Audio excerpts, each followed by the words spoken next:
Hola amigos, una vez más les saluda Mario desde su canal Tecnologías en Español. Continuando con lo que hicimos en el último video, la personalización de Microsoft Teams, que si no lo han visto se los voy a dejar aquí en esta tarjetita. Hoy haremos la personalización de Microsoft 365, algo que dará una muy buena imagen a nuestra institución y definitivamente le gustará a nuestra base de usuarios. Para personalizar Microsoft 365, acompáñenme. Una vez más, comenzaremos aquí en el panel de administración de Microsoft 365. Recuerden que para hacer esto tienen que tener una cuenta de administrador. No lo puede hacer un usuario normal. En portal.microsoft.com. Lo primero que quiero que noten es que esta es una versión estándar del panel de administración. No tiene colores, no tiene logo. Es exactamente como debería de verse un panel de administración que no ha sido modificado. Como pueden ver, arriba, donde dice Centro de Administración de Microsoft 365, no aparece ningún logo ni nada por el estilo. No hay nada personalizado. Los colores son los colores básicos, grises y aburridos. Vamos a buscar la parte en donde dice Configuración, Cambiar o Configuración de la organización y nos vamos a la parte en donde dice Perfil de la organización. Esperamos un poco que cargue y ahora sí.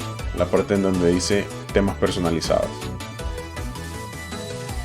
Vamos a darle a agregar un tema y en esta parte podemos configurar que los usuarios puedan hacer ciertas cosas o no. O si queremos, por ejemplo, en mi caso me gusta que sea estándar para todos los usuarios, que todos los usuarios tengan uniformidad. Entonces vamos a impedir que los usuarios sustituyan sus temas. De esa manera evitamos que los usuarios hagan algún tipo de cambio a lo que vamos a hacer nosotros ahorita. La siguiente opción que se nos presenta es la de mostrar el nombre para mostrar del usuario. Cuando llenamos la información de los usuarios, nos permite poner el nombre y el apellido en este caso, y nos pregunta cuáles serían los nombres para mostrar. En mi caso es Mario Brocato, ¿no? Pero como pueden ver en la parte superior de la página que estamos viendo, no hay ningún nombre, solo aparecen mis dos iniciales. Este botón es precisamente para cambiar eso. Ahorita que le demos aceptar y le demos cambiar, vamos a ver el cambio y la diferencia. Lo siguiente son los logotipos. Al igual que con Microsoft Teams, podemos importarlos desde una página web que esté en vivo, que tenga SSL, ¿verdad? O un certificado de seguridad. O en este caso, sí podemos subirlo. Podemos subir nuestro logo, ¿verdad? Le damos cargar, examinar, buscamos nuestro logo. Vamos a usar este por aquí. Recuerden que el logo tiene que tener ciertas medidas, ¿verdad? Así que vamos a probarlo. El logo alternativo, que es básicamente cuando tenemos o queremos usar un contraste más oscuro, si se trabaja de noche o si hay un ambiente diferente en los navegadores, entonces lo ponemos. Pero ojo que este sí definitivamente no se puede cargar. Para el logo alternativo hay que usar una página web. Podemos también agregar la página de inicio o que el logo sea un hipervínculo. En este caso vamos a usar la página de la empresa o la página de Tecno Español, que vamos a poner www.tecnoespañol.com. Le damos guardar para guardar los archivos y por último nos vamos a ir a la parte que dice colores. Aquí precisamente se nos presenta cómo se va a ver. Por supuesto que con el fondo negro se ve horrible. Vamos a hacerle un par de cambios y lo personalizamos un poco, ¿verdad? Buscamos un color más o menos que nos combine por ahí.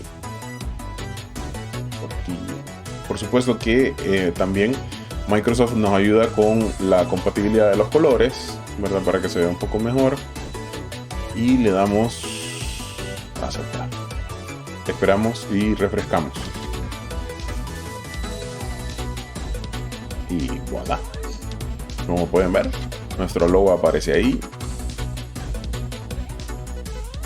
Y vamos a probarlo ahora a través de toda la organización en OneDrive para ver si se cargó de la misma manera. Sí, ahí está, con los colores nuevos y con el logo. También cabe señalar que ahora podemos ver mi nombre. Está en la parte superior. Eso ayuda bastante si tienes personas en una organización grande en donde de repente tienen las mismas iniciales, ¿no? De esta manera estás seguro que estás logueado en el usuario que debes. Como pueden ver, en Excel se ve de igual manera. Tenemos nuestro logo, ya cambiamos el ambiente, los colores de la empresa y podemos configurarlo. Vamos a verlo en Outlook para que miren que se esparció por toda la organización y en todas las aplicaciones en donde aparece de nuestra organización. Eso fue todo. Muchísimas gracias por acompañarme y una vez más recuerda que si te gustó el video, te fue de utilidad, dale me gusta, suscríbete al canal para que tengas notificaciones cuando suba un nuevo video y recuerden, cuídense, que ITs hay muy pocos y aún hay mucho por aprender. Hasta la próxima.